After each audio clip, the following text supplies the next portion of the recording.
What is happening, everybody? Here we are into the Thursday night on the grind. Um, it's probably going to be a short night, to be honest with you guys. I'm so backed up with work right now. I've got 3 seats, an exhaust, and some other work I've got to get done, and I've got to get it done ASAP. I have been working my butt off the last 2.5 weeks trying to get seats in and out of here, in and out, in and out.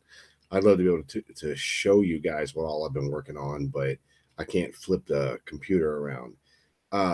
Let's go ahead and start this night off with our gracious, awesome sponsors and advertisers. First up tonight is our good friends over at J&D Custom Polishing and Plating. Man, what can you say about this guy? Nothing but the best chrome plating, polishing, gold plating, nickel plating. It's his work is amazing. You need to reach out to him on Facebook at J&D Custom Polishing and Plating and let him know that Kevin with the Grind sent you.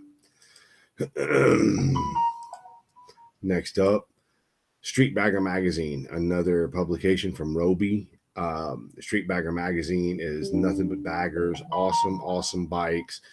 Daniel Roby and the guys go all over the country to the major rallies, doing the stereo competitions, the bike shows, all that stuff. If you want to see some of the best looking bikes out there, you got to go to Street Bagger Magazine. Go get you a subscription to them also. I know you can get to them through urbanridesmagazine.com, Urban Rides Magazine on Facebook. Anyway, get over there, get you a subscription, and let them know that Kevin with the Grind sent you.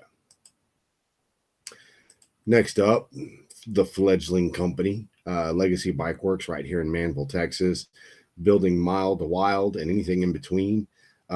Whether you need full body kits, center stands, stereo equipment, ports, seals, closeouts. We do it all over here. The bolt-on neck kits, weld-in short neck kits. We do everything here in-house.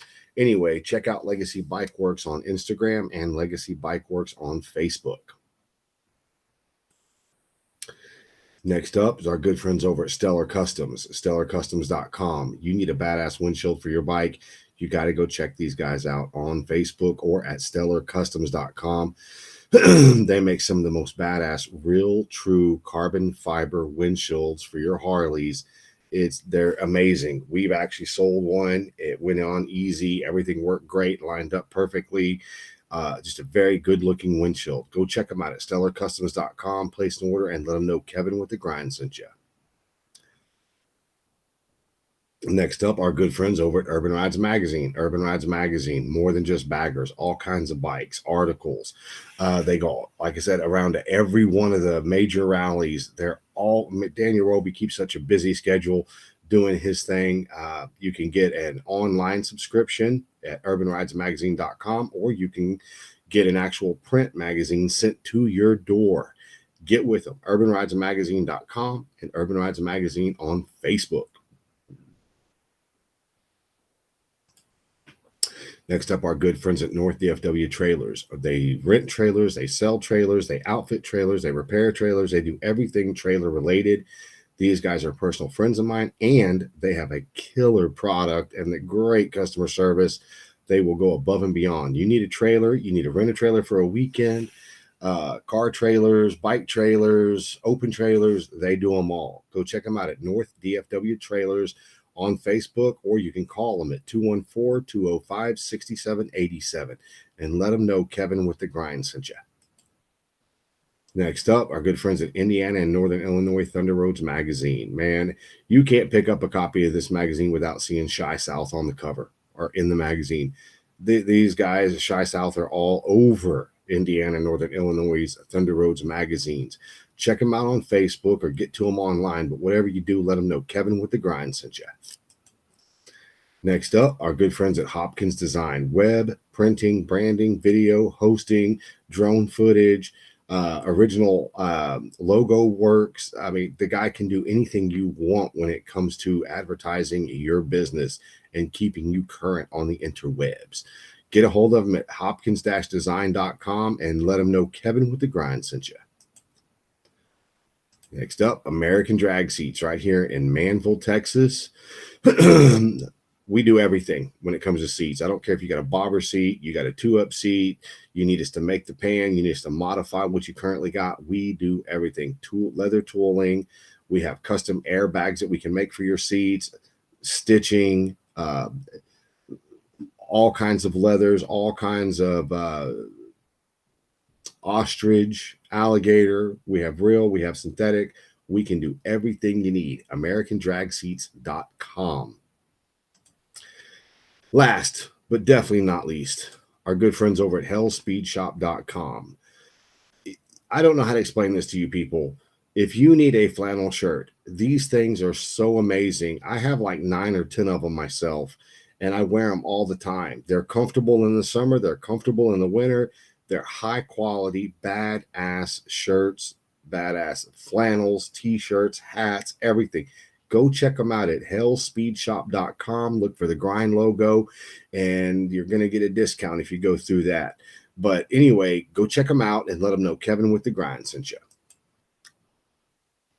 So, yo, what's up, Mr. Jeremy Valentine, Mr. Brad Murray, Patrick Price, Smooth Dan Jubans in the house, Mr. Rich Cozy, Tim Skates, Darlene Leos. I'm so sorry for your loss, sweetheart. Darlene lost her mother almost 1 week ago this past Friday. If you guys could keep her in your prayers, I would appreciate that. What's up, Mr. Ricky Brewer? Good to see you in the house. Miss Chris Carlstrom's in the house. Alex Toth is in the house. Gus Gray's in the house. What's up, Mr. William Cole? Anyway, like I told you guys, which y'all probably didn't see, but before I did the advertisers and sponsors, I said tonight's going to be one of those shorter nights. I am so backed up. I've got so many seats to get done right now. I'm working late, long hours, trying to get everything taken care of, get these customers, make them happy, let them know they're at the right seat shop. But what's up, Mr. Clyde Janvrin? Good to see you in the house. Haven't seen you in a while. But anyway, man, I'll tell you, man, there's some things happening in this industry right now, good and bad. I'm just going to tell you guys, good and bad stuff. I wish I could say some of the good stuff that I know, but I told them lips are sealed like the Go-Go's, man. I can't wait, but hopefully we will get to announce some of these good happenings and good news right here on this show right here. But for right now, I'm going to keep my mouth shut and just let you guys know, man, there are some good things happening in this industry. There's also some nutty shit going on in this industry, but you guys are used to that stuff. It's just utterly fucking, excuse my French, amazing to me how much backstabbing goes on in this industry. I don't get it. It doesn't equate in my head because I'm not that kind of person. I'll give you a little example. There was a builder that just loved me to death when he first met me. And then somewhere, somehow, some way along the line, he decided I am not his cup of tea. I get it. I'm not for everybody. Still need snow cones. No, they went and got snow cones, believe it or not. So yeah. But it amazes me how one day you can be friends with somebody, the best buddies, building each other up, and then something happens, something stupid. And then all of a sudden, it's your worst enemy. You want to whoop their ass when you see them at a rally, which, by the way, nobody does that. Everybody's just full of hot air. Nobody's actually standing up and whooping anybody's asses at a rally. That's just a bunch of talk. And more than likely, it's a bunch of talk because nobody really wants to get into a fist fight over bullshit, because that's what it all is, man. At the end of the day, we build bikes. Whether you're and I say this, you're the cake decorator or you're the fucking full force fabricator, it doesn't matter. Your hands are still on bikes. Your hands are still doing things in the industry. But what really gets me about this industry is I talk to a lot of people, and I assume, and y'all take that word to heart, I assume I'm friends with a lot of people that I'm pretty fucking sure I'm not actual friends with. But what gets me is that people will actually use you and be your best fucking buddy until they don't need what you've got. There's no loyalty anymore. I have a couple of really, really good friends in this industry, and I'll tell you right now, I make it very clear that if I use a friend for something, I try to compensate them monetarily for their services or whatever they do, because I want to support them. I want to support their company and their venture and stuff. It is very, very rare that I reach out to somebody and say, hey, man, I need your help. I need you to give me something because I can't afford to actually pay for it. Now, with that being said, I have done that before, and I'm pretty sure I'll do it in the future. But what I'm talking about is Bike Shop A and Bike Shop B are best friends and support each other all over the Facebook, all over the internet. Anytime somebody, Bike Shop A makes a post, Bike Shop B is just basically sucking a dick. They're just, oh my God, that's so good. Oh my God, that's so good. Oh my God, oh my God. But then when you talk to them behind closed doors, they're dogging that same shop. And I don't understand that. That doesn't equate. I can't wrap my brain around why a human being would do that. It makes no sense to me. Some of the things that I really enjoy, and I'm going to be honest with you guys, what I really enjoy is going to rallies, and I enjoy spending time with other bike builders. I also enjoy spending time with just my friends, the friends that are just my friends. They may ride motorcycles, they may not. Um, I have friends in just about every walk of life. I've got friends that don't know a damn thing about motorcycles, but they watch what I do because they think it's cool, but they don't have motorcycles.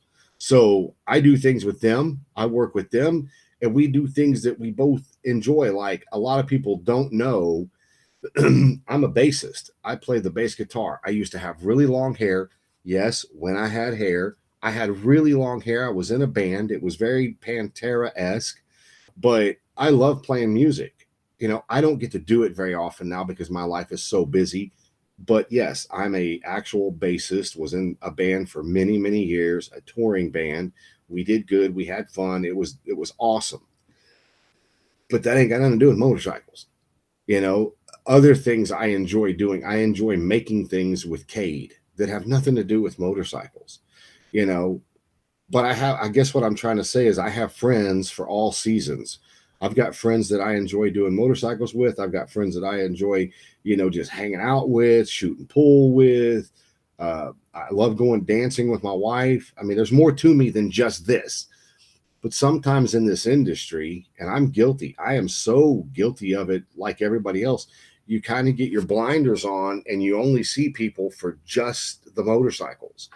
And one of the things I really enjoy about this industry is getting to meet people and then finding out, man, they've got like as a good example, Dan Juban, Smooth. You guys just don't understand. This guy's great at building bikes and paint and doing all that, but he's really good at cooking. I mean, he's just damn near a chef, if I'm not mistaken. Do you have friends in low places? Fuck, dude, I'm always in a low place, so I don't have friends in high places. I only have friends in low places. But my point was is that not knowing, you see Dan from the outside, and you're thinking bike builder. He's got a long goatee, and the what do they call that? The mohawk. But the dude can cook amazing. I mean, he's a great, great cook, great chef. He said not a chef, and I just said chef, so shut up. You're a chef. I miss Dan's cooking at Calvin's. I think everybody misses Dan's cooking. Dan and Blue, both of them, very, very good. But anyway, so my whole point is that we all have other things other than these motorcycles that we get off into. Our lives are not, you know, just the motorcycles. There's more to life than that. But getting back to the motorcycle part of it, I'm starting to get into different styles of bikes, not just the baggers and stuff of that nature. And yes, I get picked on all the time because I'm the guy. I will call, I will ask questions, and if I put myself in a vulnerable position to where somebody thinks, "Oh my God, why is this guy calling me asking a question? Doesn't he claim to be a bike builder?" Hey, looky here, people. I don't care how you look at me. If I need information, I'm not afraid to go out, reach out to somebody and say, hey, man, I need your help. I'm experiencing something I've not experienced before. And are you willing to help me? And I'll tell you right now, there are people out there. There are people out there that when you call to ask them for help, they flat ass refuse to help you because they're just that arrogant, you know. And like I've always told people, and I'll give you guys a good story real quick that rolls into this. So those that don't know me or don't know the story, I got into doing upholstery in 2003 because I couldn't afford to pay to have my interior done. The guy I bought the sewing machine from he was the last straw. $5,000 for what I wanted done. And I was like, I can't do that. And he goes, well, if you think it's so fucking easy, won't you buy a machine and just do it yourself? So I did. I bought a machine from him. Fast forward 2 years later. 2 years later, he was calling me, asking me how I did stuff. That doesn't make me better than him. It just means I was doing things that he wasn't doing, things that he wasn't privy to doing in all the years that he'd been doing stuff. So he would call me and ask me. Fast forward about 8 more years after that. I'm in the game for 10 years or so. I got into an argument with this guy because I actually subcontracted him to help me do an interior for something I was working on because I couldn't get it done fast enough. So I gave him part of it and said, you do this part and I'll do this part. I supplied all the materials. I supplied everything so that everything would match.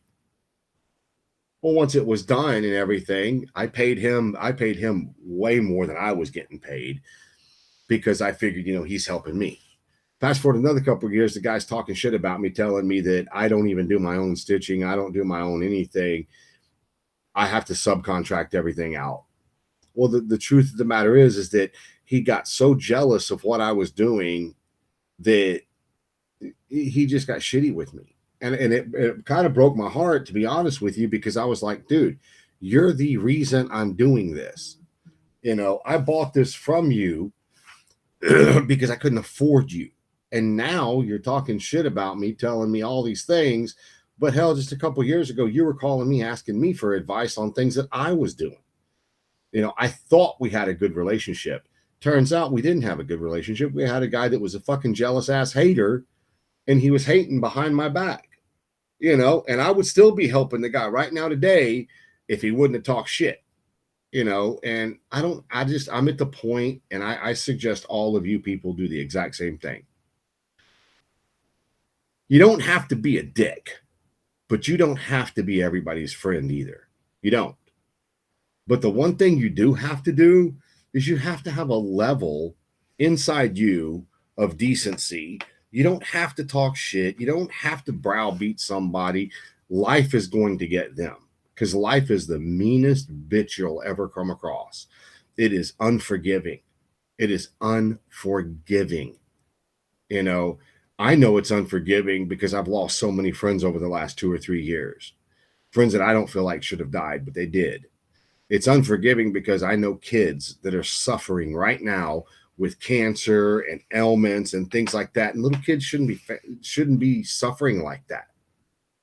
So let me tell you, you don't have to browbeat somebody. You don't have to talk shit about them. Let them keep doing what they're doing and they will be out of business. Especially the people that just don't want to fucking listen. I would love to say some people's names right now, but I'm not going to. But mark my words, there's a couple of companies that you all know. I promise you, they will be out of business in the next 2 or 3 years. They'll be done, maybe even sooner, because I can see the writing on the wall. If you guys go back to all the way to 2007 or 2006, when the chopper craze was in full swing, I mean, rock stars, we aren't even on the same level those guys were at. Those guys were all over TV. They were over national TV, doing car commercials, doing endorsing every product you could think of. They were being paid to go to rallies. They were being compensated their rooms. We don't have that now. any of us that claim to be builders or painters or seat guys or whatever, we have to get, we pay for our boots. We have to pay for our own room and board while we're there.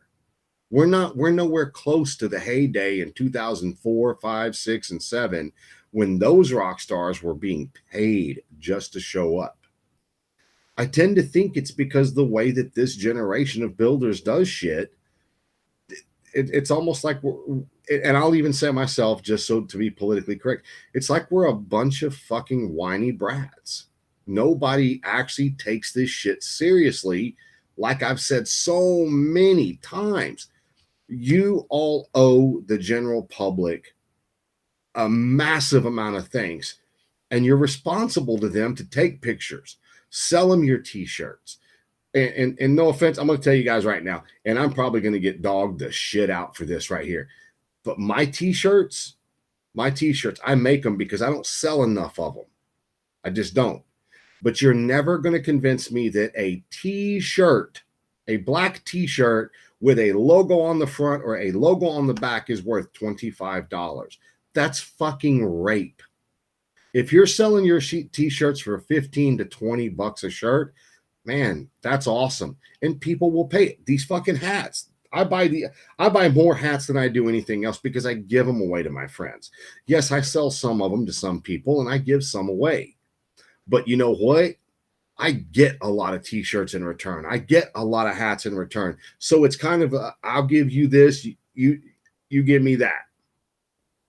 But at the end of the day, when you're charging somebody $25, $30, $35 for a printed t-shirt, dude, you're doing a disservice to them and you because they want your merchandise and it's just too much money. But I will say this, if you can get it, go ahead and get your money. But just remember this, those people are buying your stuff because they're a fan. And even me, you know, if Dan Juban or if Logan Black or if Brian Barber had company t-shirts and said, hey man, my t-shirts are 20 bucks or even 25 bucks. I would pay that because I want to support them. I want to support my friends. And if they need to make $25 or $30 on a t-shirt, well, I may only be able to afford to buy one, but I'm going to do that because I want to support my friends. You need to so you can send me. He said, give me a hat, mofo. Mofo, you got a hat. Are you looking for one to just wear? Because I will mail you one just to wear.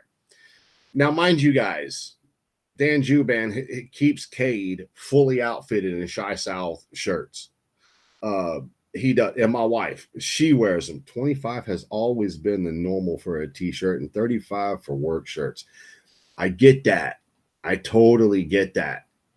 But I think it's too much money. I could be wrong. I don't know. I know there are people out there, Brian, that have the name to support $25.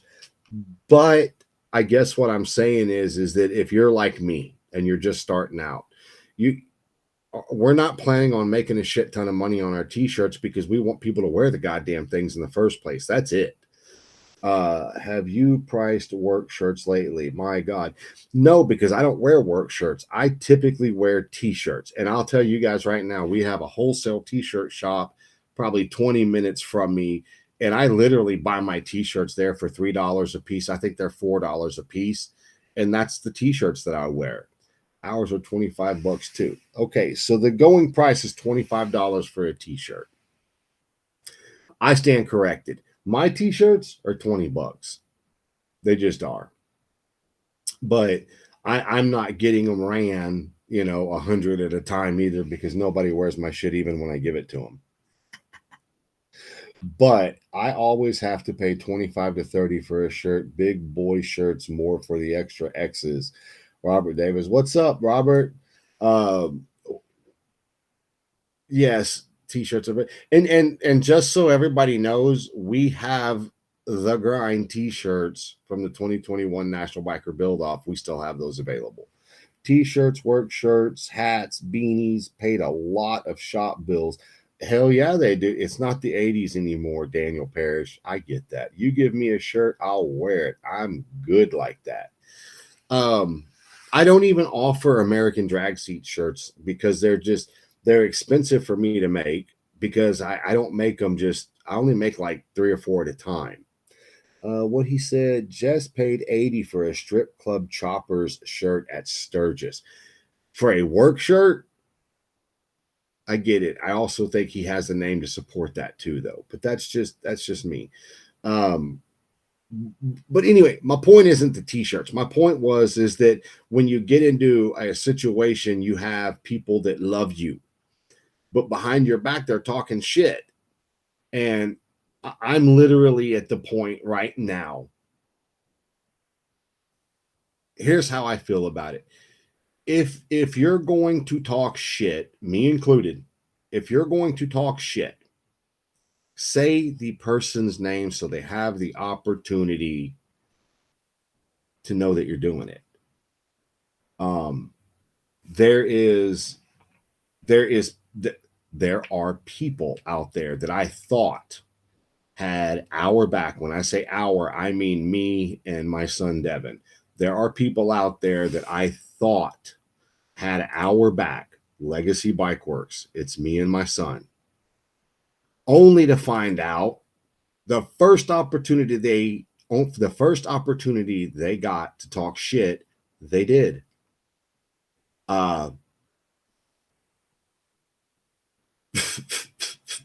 I've okay, Brian. You're special. I love that though. It's going on the screen. But what gets me is they don't say your name. They just talk shit.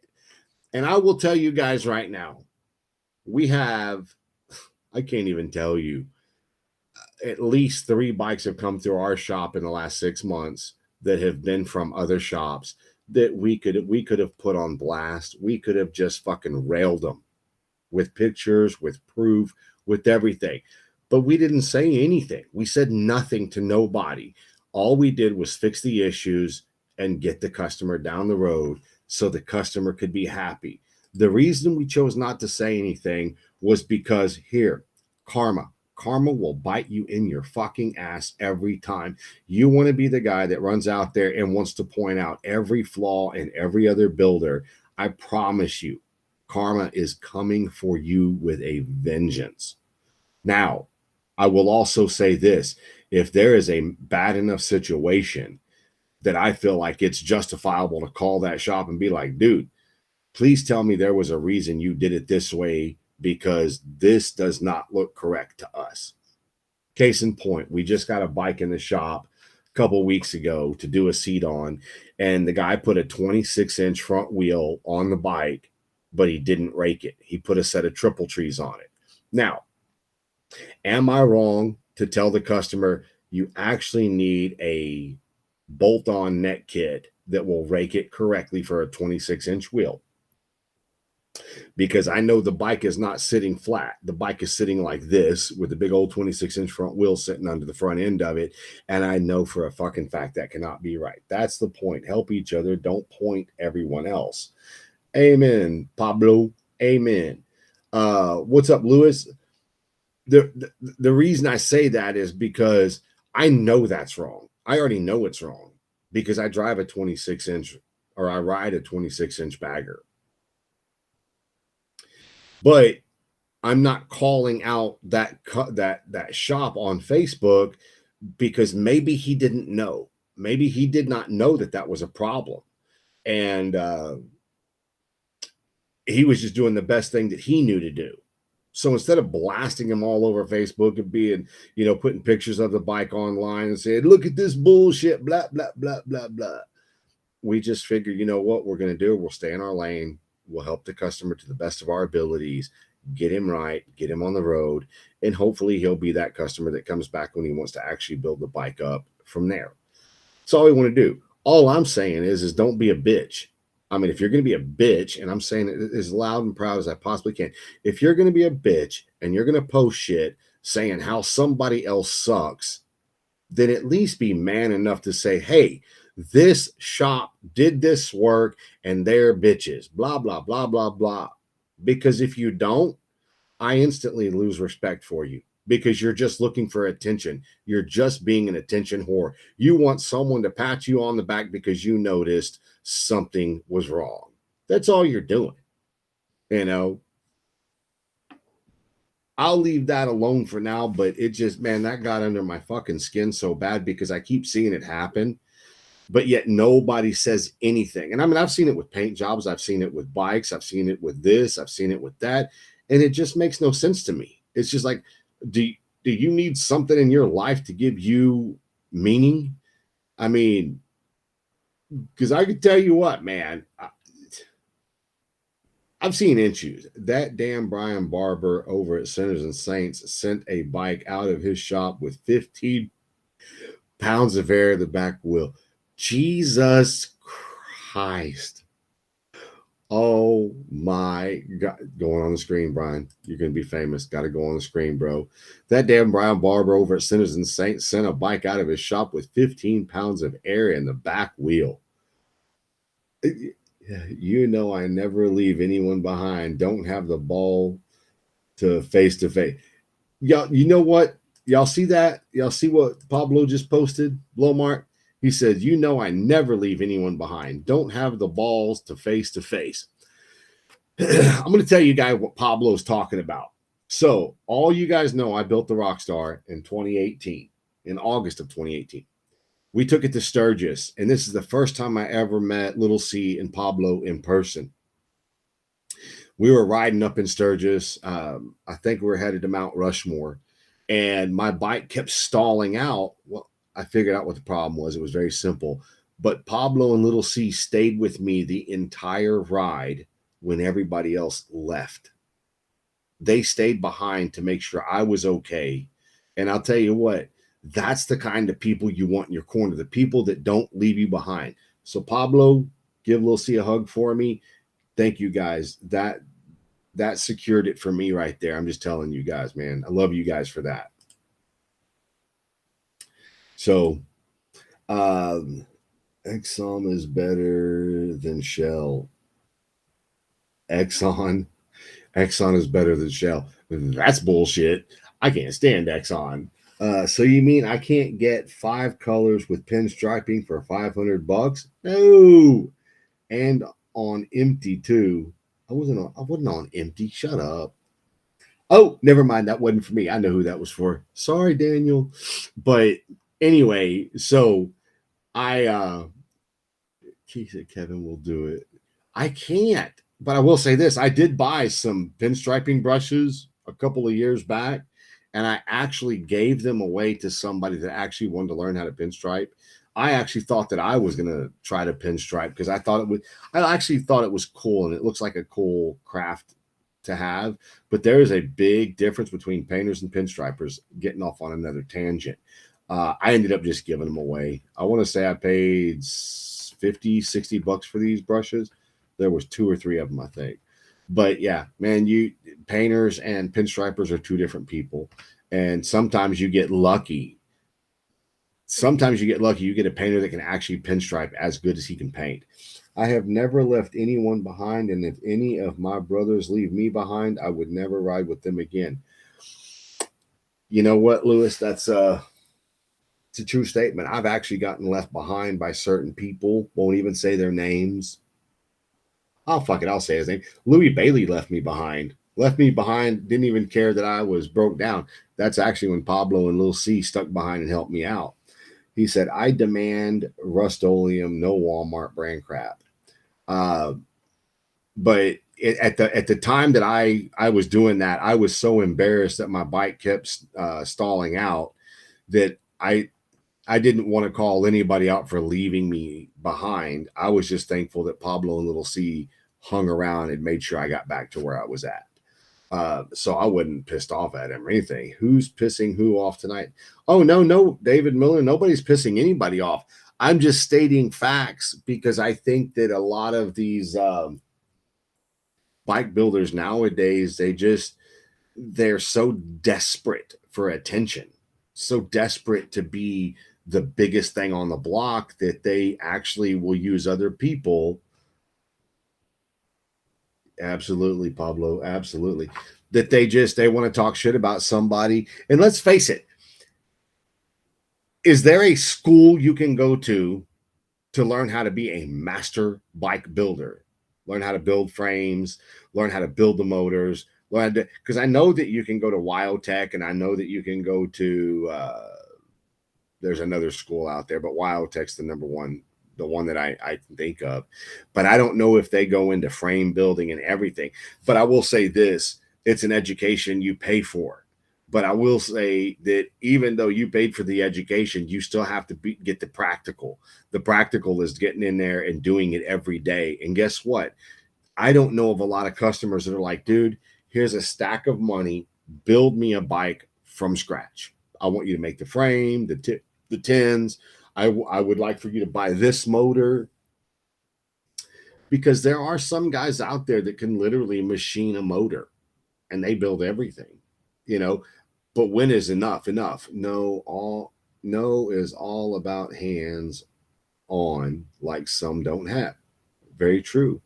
Um, it's just, I don't know. I don't want to sit here and really talk shit about any particular anybody. All I'm basically saying is man, be a man. You know, if you have to run a shop and post shit up just to get attention, you know, so that people know who you are, then I really think you should be spending more time on the phone with people that support you and learn how to do the things you don't know how to do, and let your work speak for itself.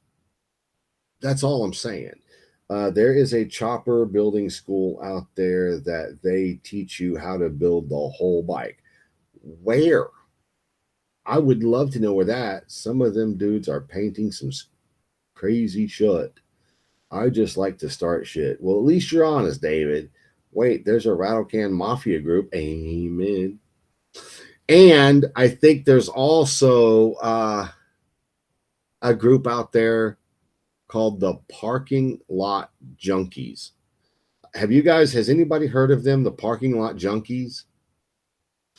It's basically a group of people that love audio work and love the parking lot pimp, but they don't want to compete because they don't like all the rules. They just want to be able to come show off their stuff and have a good time. Has anybody ever heard of those guys?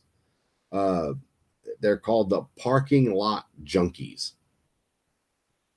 So you guys have, can anybody give me a link to their page? What's up, Rico? Watch the dude paint a lowrider with the rattle cans and fat paint markers. This thing looked like a $20,000 paint job. I'd love to see that. I've seen like 3 people build a bike, frame and all. Everyone else is bolting shit on. I think it's mostly because it's cost prohibitive to build everything. Dude, I disagree with you, Dwayne.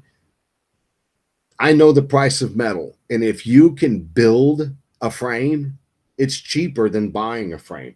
But how many people have the skill set? I know I don't. I don't have that skill set yet. I will have that skill set. I will have that skill set sooner than later.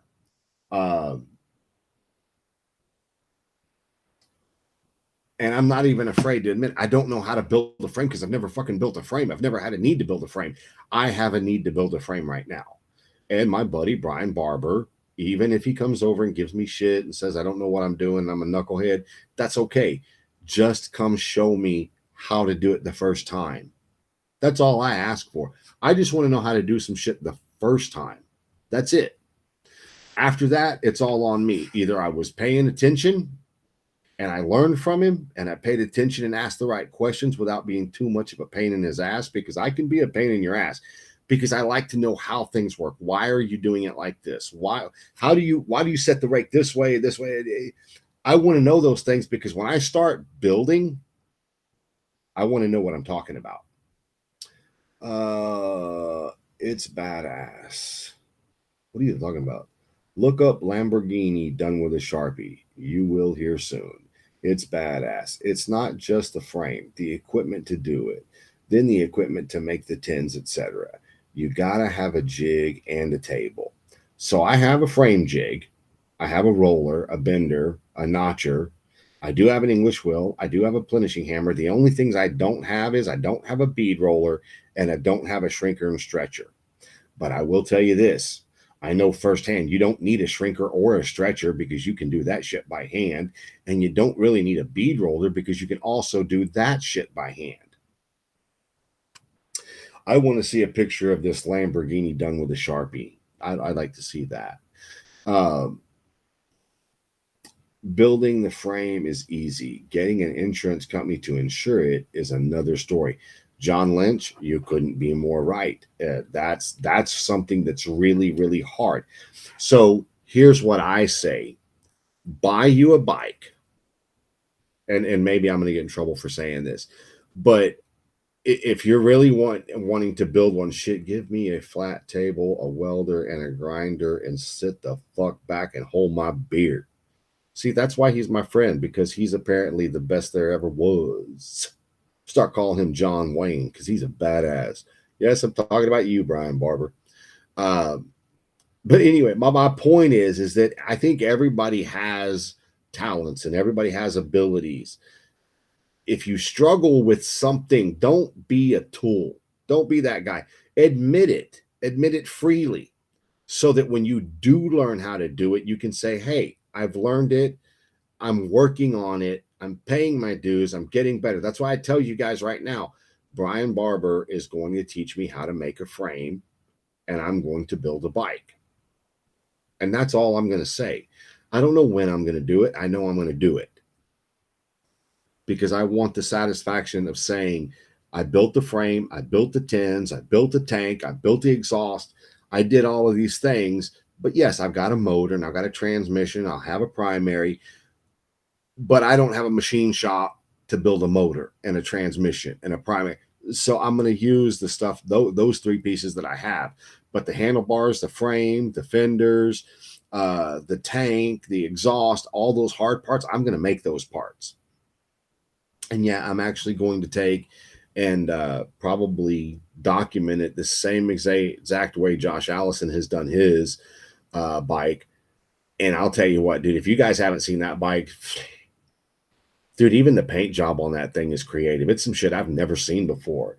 The best teachers explain the reason why they're having you do something rather than just yell at you and tell you that's how you do it.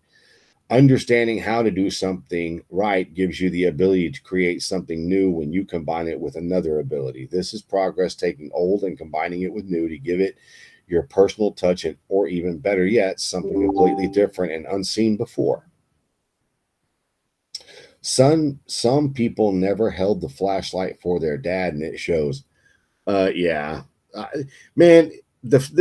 So to say that some people never held the flashlight for the dad, that is a real fucking thing. That is a real thing because I've done it to Cade, I've done it to Devin, and I'm sure Devin's going to do it to his daughter. I'm sure Cade's going to do it to his kids, and I know damn good and well my dad did it to me.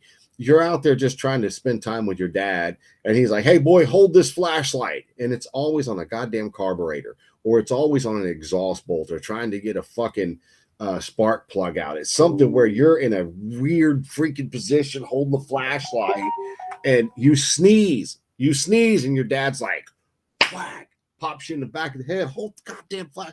And it's because your dad was already frustrated. Your dad was already pissed off before you got out there. And now you're just, well, you're going to catch the slack. That's all I'm saying. Doing something told is not individuality. We are a cookie cutter build phase. So, Chris, thanks for watching on YouTube. I appreciate that, man. Thanks for commenting also. This generation of builder, like I have told everybody, you cannot dismiss this generation of builders. You can't. They are stimulating the economy so much it's not funny because everybody likes these bikes. Everybody wants a stereo system. It's just this version of building bikes. Now, I will say I don't know maybe two bagger builders that can actually build their own frames. And I'm not talking about those rat rod bikes where they make I-beam frames. I'm not talking about that shit. I'm talking about a drop seat frame to take all the Harley guts out of and put into this new frame. I don't know anybody as far as bagger builders that can do that. Now, like I told you, there's a couple of them out there that I've seen do it. And for those guys, those are the guys I listen to. Those are the guys that I trust. Those are the guys that when they tell me something, I act stupid as a box of fucking rocks and I suck up what they're saying because one day I'm going to be taught how to actually mock up a frame. And when I do, I'm going to build a frame and I'm going to build something for me, specifically for me. And if I sell it when I'm done, I sell it when I'm done. If I don't, who cares? I'm building it because I enjoy building. What did he say? Maybe some people never had a dad. That's another true thing. My dad taught me everything I know, and my dad was the best at everything in life. I miss him so much. 2 years home to help God do shit. Amen, Uncle Bruno. Amen. In Indiana, you need titles or more for frame, engine, trans, just to title and get a builder's title. Got to have manufacturer's numbers. So, John Lynch, that's the same thing here in Texas. You have to have the MSOs for the frame, the motor, and the transmission so that you can get an actual VIN. Now, most of the time, and I only say this because I've had to do it, the MSO that you got with the frame, if you were to buy a frame, they use that as the VIN number. If you're building a frame from scratch, I don't know what the protocol is for that because I've never built a frame from scratch. I do know that there are avenues out there that you can get an MSO for your frame, or you can get a VIN number, or how I've even heard you can get titles for bikes. I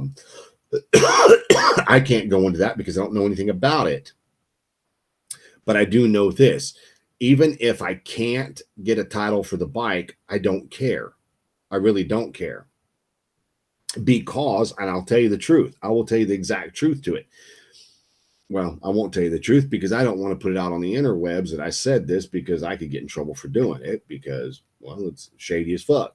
But if you want to ride your bike, ride your bike. Apply for MVIN. They will stamp the number on the tag and pop rivet it onto your frame. Plus, there's builders out there. I know there's builders just picked up this stuff to get too legal. I know there's a builder out there that will sell you a title because he is an actual licensed manufacturer with VIN numbers, and it's very expensive to become a licensed manufacturer. There's a whole bunch of shit you got to do because you not only have to do the paperwork and pay for the licensing and all that shit, but you actually have to prove build also. And I just found that out. I didn't know you had to prove build, but you do have to prove build. But anyway, I could ramble on about that stuff. My whole point to tonight's show was I was a little upset because I'm just really tired of hearing shops, or should I say not hearing, I'm tired of seeing shops post shit on Facebook. And it's like, man, can you believe somebody did this? How about this?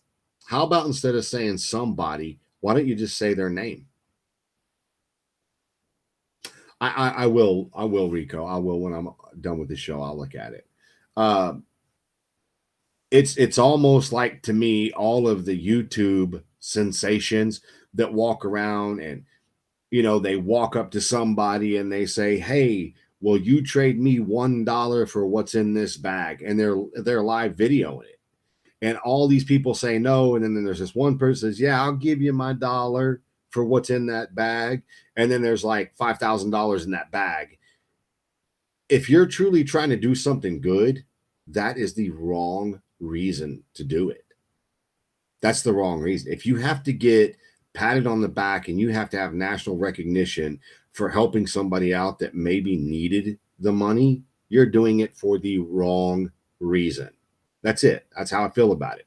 Now, if you're also a bike builder that feels like you have to post pictures or videos making fun of somebody so that you come off like the pro that you're not, well, I think you're a bitch. And I'm going to say it right here, right now. I think you are a bitch. You have to post videos or pictures of someone else's shitty work so that you can feel like you're the badass. You are a bitch.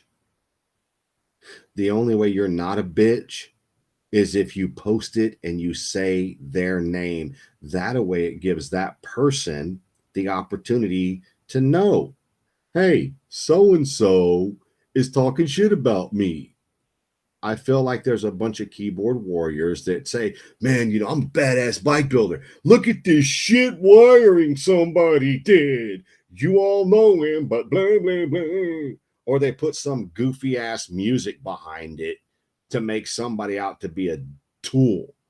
Well, here, guess what? Not everybody started out as a pro like you. But guess what? You're still a bitch. You're still a bitch. I don't know how many more times I can say it. You're a bitch. If you're not going to say the people's name when you're dogging them for doing a shitty wiring job, or you're dogging them because they over drilled a hole, or you're dogging them because their body work wasn't up to par, or you're dogging them because their paint job may have peeled, and you don't have the sack to say who it was, how about this? Then shut your fucking mouth and get back to doing what you do. Otherwise, say their name and not be a bitch. Because if you don't say their name, you're a bitch. Anyway, that's how I feel about it. That's how I feel about that. And I'm telling you, I've been called out for doing seats that fucking lines weren't straight. I'm not God. I mean, I'm a human being. So if one of my lines is off, fucking cool. But at that particular time, that was the best I could do to finish that seat up and get it right. And yeah, I'm not flawless. It's not made by a fucking machine. It's made by two hands that actually do two other jobs. There you go. Kevin, have the sack and say their name. No, because there's too many of them, Brian. Because I could list off so many of them. So many of them. And at this point in the night, the only reason I'm not saying their names is I'm hoping that at least they watch this and maybe they'll stop posting videos of shit, or they'll stop posting pictures of shit. Maybe the hate will stop. It'll stop right there. Maybe it can go back to where people help each other and try to help each other just get better. That's all.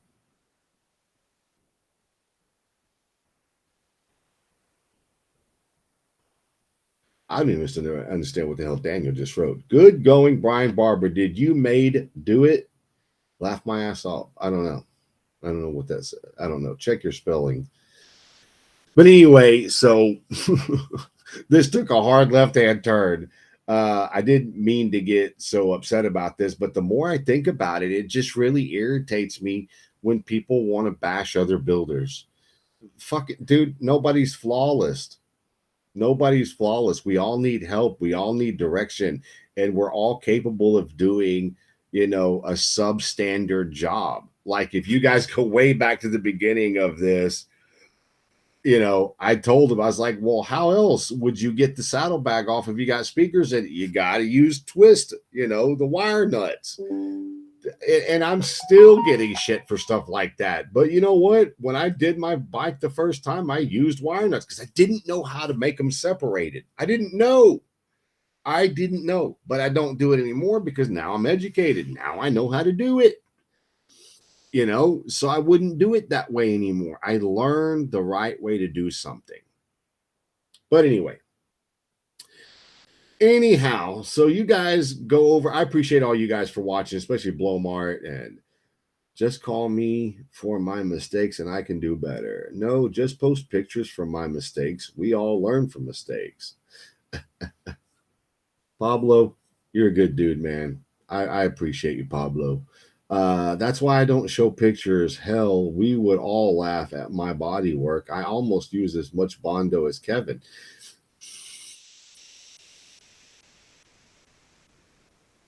$21 gallons is all I'm saying. Just 21 gallons. 21 gallons of Bondo. Anyway, you dudes, thanks. Appreciate it. Share the shit out of the videos. Go over to the YouTube channel. It's all, every format's the same. The Grind Biker Build Off. And you can find us. Go over to the YouTube, subscribe to the channel, leave a comment there, get the updates and the notifications so that you can watch over there. And other than that, you sell yourself short, buddy. Okay, Caleb. Oh my God. Love you, buddy. I don't even know who y'all are talking about. Anyway, y'all have a kick-ass night, man. We will see you guys next Thursday. And don't forget, next Thursday, we are interviewing the guy over at Hale Speed Shop, and it's going to be a kick-ass interview. This is a great guy into the hot rod trucks and stuff like that. You guys be sure to tune in next week. We will be an hour early, though. We're going on at 8 o'clock, not 9 o'clock. But be sure to tune in next week because I will be wearing my Hell Speed Shop shirts, and they're going to be on. It's going to be a kick-ass interview. But anyway, you guys go have a kick-ass night. We will see you guys next